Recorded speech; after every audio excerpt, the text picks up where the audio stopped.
Where's your emergency? My wife, she had an accident.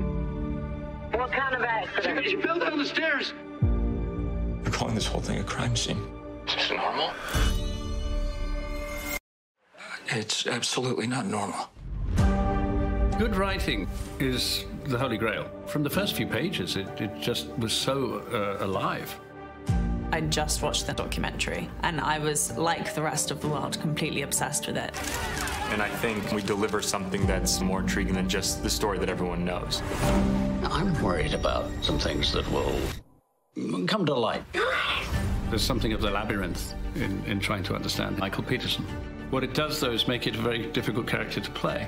With 8 episodes of television, you have the opportunity to explore things which seemingly conflict with each other.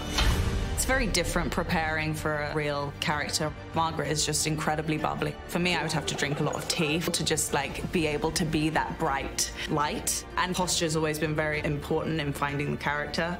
And for Martha and Margaret, they're very kind of, like, hunched.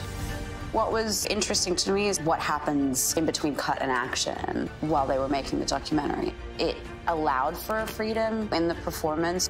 You know, there's the classic conflict of how much of this should I make a replication of someone's behavior. When we were there doing rehearsals, we all became really good friends and have continued to stay in contact afterwards. To work with these caliber actors is a dream come true. It's a weird thing playing a person that's still alive, you know.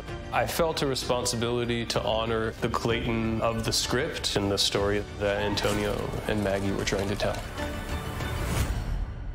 In a way, there was more pressure in creating Kathleen because there was not much about her. I potentially also had more freedom than a lot of the other actors. I just wanted to make sure that she was seen for who she was. Antonio sent to me home videos. I remember one where she was sitting on Michael's lap with her little cup of coffee. The connection between the two of them was palpable in this moment. That was really helpful, just in terms of dynamics. But other than that, I was just working with the brilliantly, brilliantly written scripts. It's always a challenge to play someone who's still around. It's always going to be a blend of things that are true to me as the individual and also true to him. The challenge is to gather as much information as you can about the individual, watch them express themselves, how they move, how they speak, and apply it to the story that you're telling. I started watching court TV and becoming obsessed with how she presented herself, the hair, the makeup. That was the armor that she had.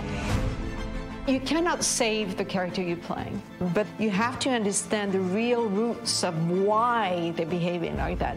And that's part of what it is to do a fiction about a real story, is that you have to make choices that are not sticking exactly to the reality, and yet, somehow, somewhere, it's truthful. I think it appeals to that side of us that wants to have a look at the human condition, which isn't necessarily a flattering one. It's this epic drama. There's just so many twists and turns. So much of it is like, what? Keep on looking for the truth. One day you might trip right over it.